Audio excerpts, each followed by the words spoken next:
and girls, I am Mike Scorpio of my Nintendo 64, and this is our E3 impressions at my Nintendo 64, of course. And joining me for this video is my compatriot and bro, Jack Longman. So Jack Longman, say hello to everyone.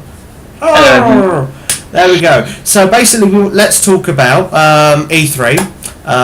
WoW to start with, especially Nintendo has actually made an effort this year, and it's almost like what they didn't do last year, they've quadrupled it for this year, so to speak.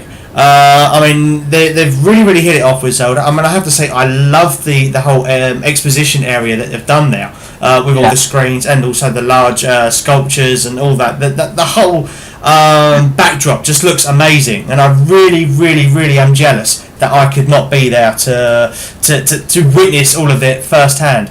And the fact that what really gets me as well is that these lucky so-and-sos actually get a special medal as well for participating. I mean, I cannot be any more jealous than I am now. It is incredible. What's your thoughts?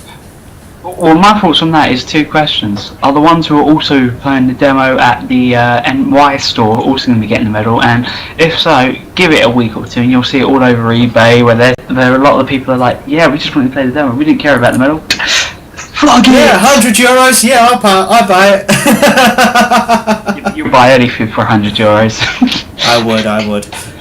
So anyway, Yoshi's Woolly World, that's an example. Yoshi's Woolly World, Rabbids Land, Pokken Tournament, Star Fox Guard. Shall I keep going? Tournament's good. Yeah, alright. Tournament is good. Tournament is good. Captain Toad Treasure Tracker. Mind you, that's good too. Anyway, so yes, moving on. So let's talk about the big thing, of course, the big event, which is Zelda Wii U is actually called Zelda Breath of the Wild. Now let's think about that for a moment. I mean, I know that it is a very common Western idiom, Breath of the Wild. I mean, that's, going outside into the big outdoors, the great outdoors, and taking in all that lovely country air and that forestal wilderness.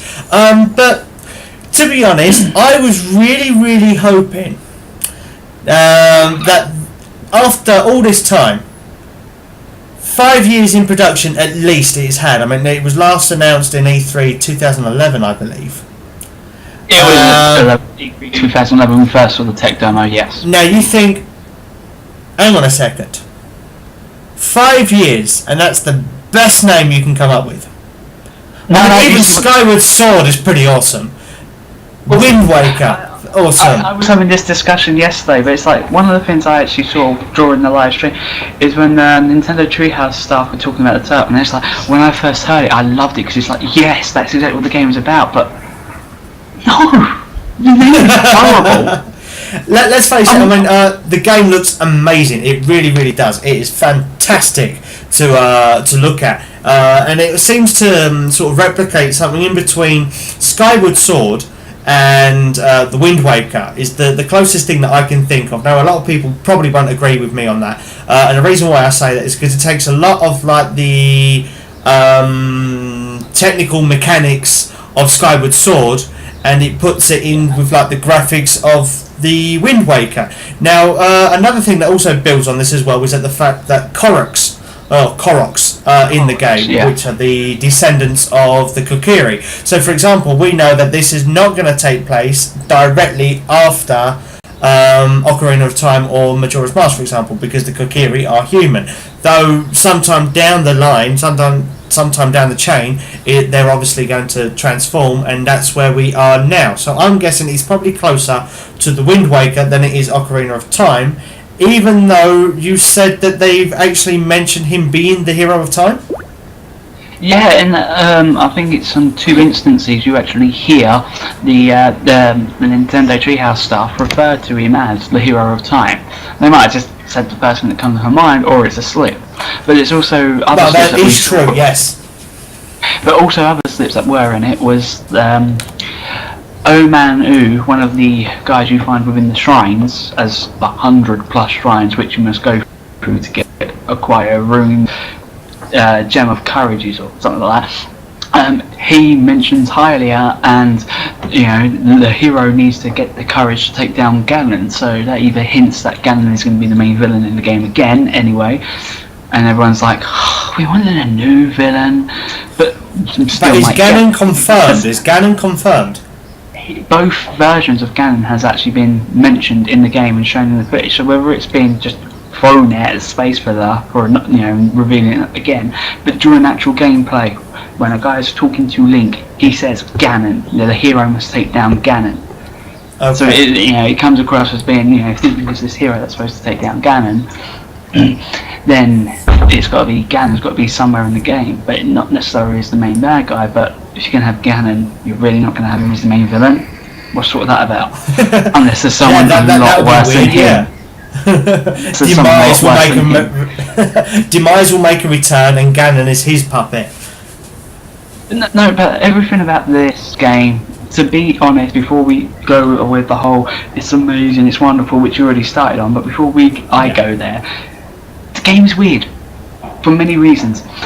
One, as I said, the name is terrible. Usually when you have the games, it's to do with a character or an object in the game. Oracle of Ages and Seasons were about the Oracle of Ages and Seasons. The Wind Waker was the Wind Waker, and such and goes on.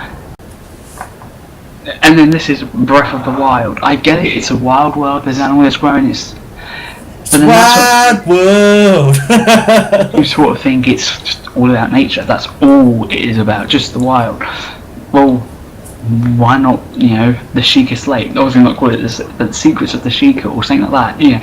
I was thinking Origins of the Sheikah. Now, I would have thought that would have given it a lot more appeal for the name of the game, Origins of the Sheikah. To actually dive into probably one of the most mysterious races of characters, well, not so much races, but tribes of characters in the game.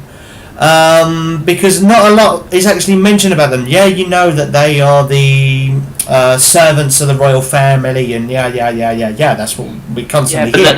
But we don't know anything more. To think that they throw this signal in front of us, the emblem on the E3 Nintendo.com website, which was when we got the first image of the Sheikah symbol. Yes, the Sheikah Eye.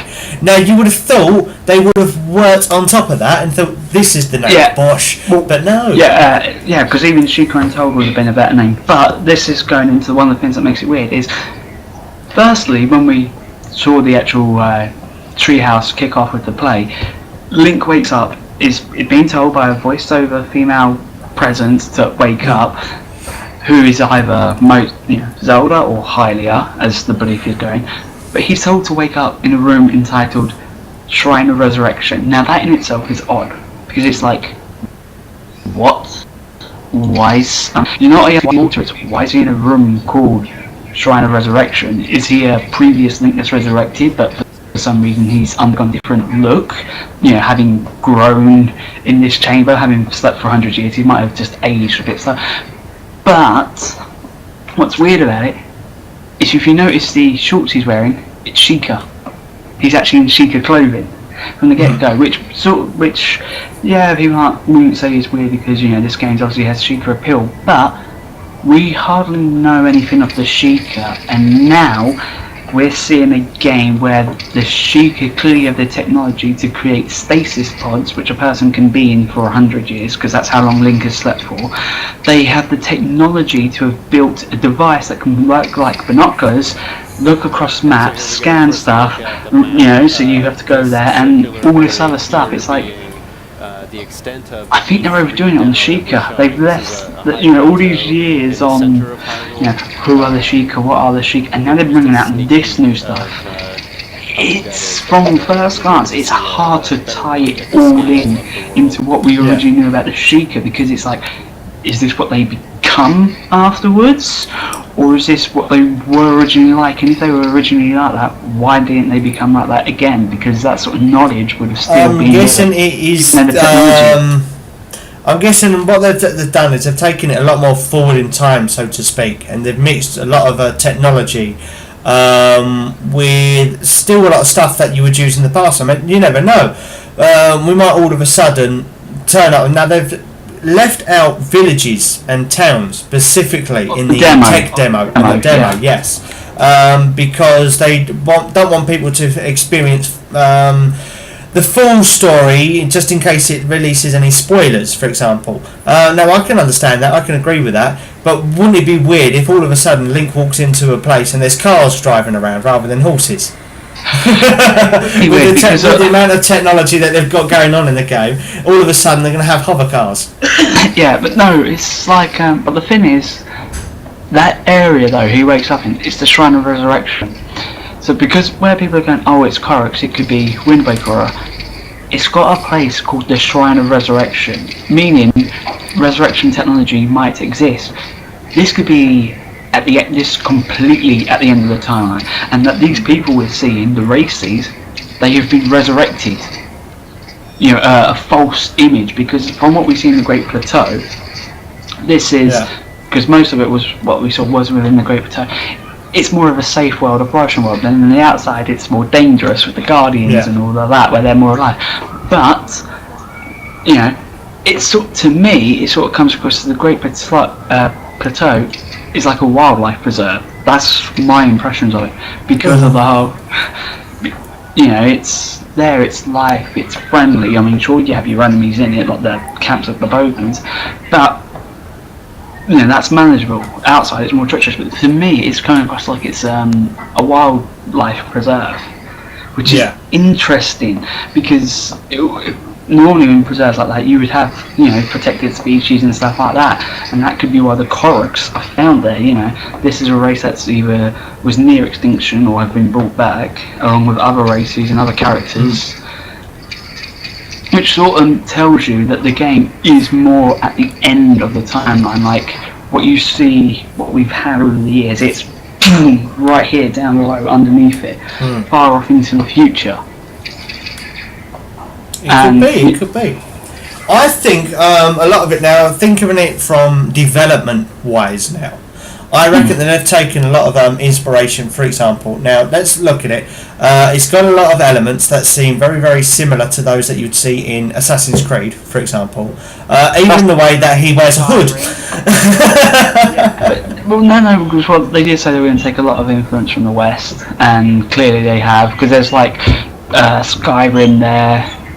The Witcher Trials, Assassin's Creed, and all the rest. And I've recently been playing Xenoblade Chronicles, and a lot of elements seem to have gone into that as well, especially for exploration. Now, they've always wanted exploration in the game as well. They want the player to always be as free as they possibly can. That was the whole inspiration between the behind the original The Legend of Zelda. And it was all because Miyamoto, when he was a child, loved to explore caves and things and that in his own backyard, so to speak. So it's nice that they've actually gone back to that. I'll flip to me for a minute. It's nice to know that they've actually gone back to that, because I mean, let's face it, that's what most of us want in video games now, is to explore this whole new world, which we don't even have to leave the comfort of our own home. Yet we can travel for miles and miles and miles, slaying enemies, gathering wood from trees and berries and God knows what. Yet we don't actually have the physical energy or interest to actually go out and do that in the real world. But in a video game, we have no problems. Yeah, we're going to go and cut down a whole tree and go climb a ravine, so to speak. So it has a lot of elements that you think that look really, really good in the game. And if I had to closely compare it to any kind of Assassin's Creed, I suppose would be the third one, really. Assassin's with Connor going around the area. The frontier. Frontier, basically hunting and gathering, the animal skins and stuff like that. So I think they've taken a fair bit of inspiration from that, and also the expansiveness from Xenoblade Chronicles, so to speak. And they've seen that the game itself works on the Wii U with the expansive world that it has. Now, for example, I've only played it for about 12 hours now, or so to speak, in total, and I still haven't. I still haven't managed to complete one area, let alone the 5 that there are. I think I've only done about 20% if I'm lucky of the first area. So it's incredible, the expansiveness and the fact that the Wii U has the power to actually run that. So I think we can expect to see some good things with the Wii U, the Legend of Zelda Wii U. Now, so to speak, now with the name, going back to the name again, I have to say before you move away, that because you were talking about on the Wii U. Here's the thing: the Wii U version, as stated, isn't any different from the NX version at all. What we see from what's there is what the NX is going to get. Meaning, if you can make games like this on the Wii U, I know it's taken all these years to do it, but had you have popped out maybe 1 or 2 more games of that sort of scale and scope that were just at console exclusives, the Wii would have been a lot more successful. It would have been more successful. But that's the thing. People have gone on about this for years. The Wii's the worst one. Well, this is what they could have done. This is what the Wii could do with a game. A couple more games would have, kept Ninja. It would have done. It would have done indeed. I mean, this would have been the ideal flagship title for the Wii U. It would have launched itself basically with the expansiveness and of course having a lot of Zelda fans in the world. What? No, I actually disagree with that. The problem is because of what we've seen from the game and every other Wii U game since.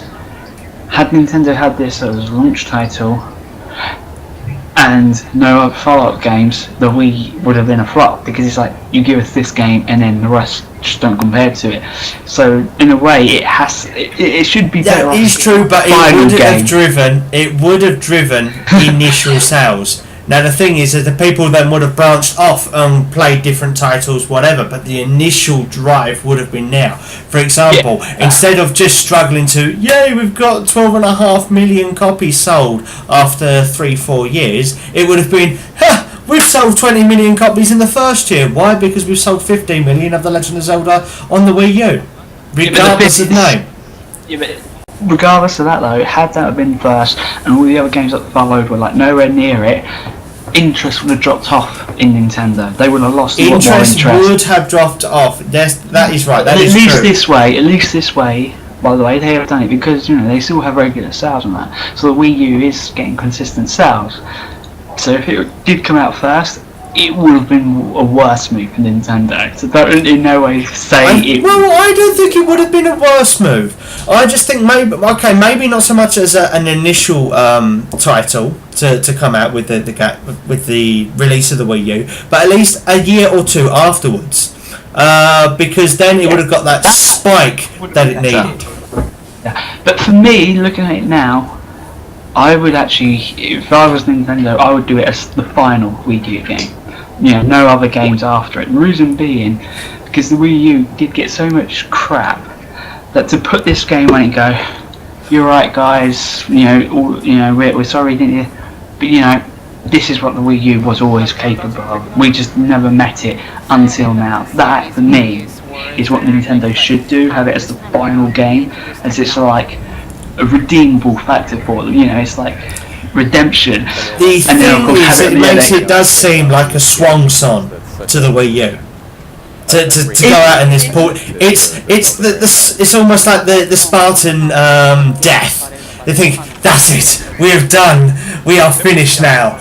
Yes, we have done our job, and now we may bask in our glory for the very, very little time that we have, and then we've got to start the next project. Obviously, you're right about that. You're right about that. But it was, if you had to choose between Zelda Wii U being the final game for the Wii U, or Just Dance 2017, as that's been confirmed for NX and Wii U next year, if you had to choose which the final game, the one that finally defines what the Wii U was always capable of. You're telling me you're going to pick Just Dance 2017? No. The Legend of Zelda. You use that as the finishing game. The Legend of Zelda will be the definitive title for the Wii U. It'll be the one that says The Legend of Zelda Wii U, fantastic. It'll be the or if you used to say the Wii U. What's your thoughts on the Wii U? The Legend of Zelda, fantastic. It'll be the first thing that people will think of. Is what they wanted all along. They wanted this Zelda title. They wanted the next installment on the Wii U, and a lot of people did not get it, and a lot of people have put off buying the Wii U because of that. Now I think people just didn't buy it because there are a lot more games on the PS4, for example, and a lot more that's exactly the same on the Xbox One and on the PC as well. So anyone could have gone either way. Now it is a big shame about the Wii U, but we're not here to talk about the Wii U. We're here to talk about E3. Yeah, but no, you're right. But yes, which is true. So yeah, but no, I was just saying, as far as the games go, to me, it's the perfect end game for the Wii U. That's where I am. If it was me, if I was Nintendo, I would go, that is the final game on it. Yeah. And that's end it there, because it puts the Wii U out on the ultimate high. Because it redeemed itself, it shows you what it was fully capable of, and then you can just move on to the NX. Not that the NX is to be a replacement to the Wii U, but you just know if more games like that are going to be on the NX, the Wii U doesn't have a life. So why not just go, you know what, Wii U, go goodbye, have Zelda U, that's it, we're done with you, NX, it's all about you. Don't say that, I've got about 25 titles on the Wii U. I'm not saying goodbye to mine yet, just because the NX has arrived. The NX will probably have about 5 good titles during its first year, and that's including The Legend of Zelda. I mean, I could be wrong, it could have a lot more. It could have a lot more it's looking like there's going to be 10 titles coming out with 4 third-party ones unconfirmed, rumoured to be bidding for it already, and 10 Nintendo games for it, with 5 of them actually being, like you said, major. But as you were saying, we've been prattling on a bit better, but before we just limit ourselves to Zelda U, because we already know we're going to be keep talking about this, we'd be foolish not to, but the show's called Impressions, so I suppose we should talk about E3 and that sort of stuff for a bit. Well, that is absolutely true. So, now, the big thing, like we said about the name, now I was really angling for the name, right, for the big reveal for The Legend of Zelda on the Wii U was to be, wait for it, The Legend of Zelda. Yeah. To be honest, I would have stuck with that name even better than the Breath of the Wild, to be honest. I mean, it became Zelda Wii U, Zelda Wii U, Zelda Wii U, Zelda Wii U, Zelda Wii U. I would have just been happy with The Legend of Zelda, because they've gone straight back to their roots, so to speak, to the grassroots, and to the original idea of the original game, in the fact that it's open world. You can go to any of the dungeons at any time, or you can go to any point you like in the game, even though that in this game, for example, we're now 30 years ahead, it'll be 31 next year, that's you can swim. You want to go across the lake, you can swim. If you want to go across the sea, you can swim. If you want to climb the mountain, you can climb. They didn't have that openness that they really wanted in the original game, even though the original game is absolutely brilliant for what it is. You say that, yeah. 2 things. Better title would have actually been Link's Resurrection. And the reason why I would have liked Link's Resurrection, because when my first impressions of the game, when I saw Link in the tank, I was thinking, those rumours of a Link's Awakening remake and whatever in the works.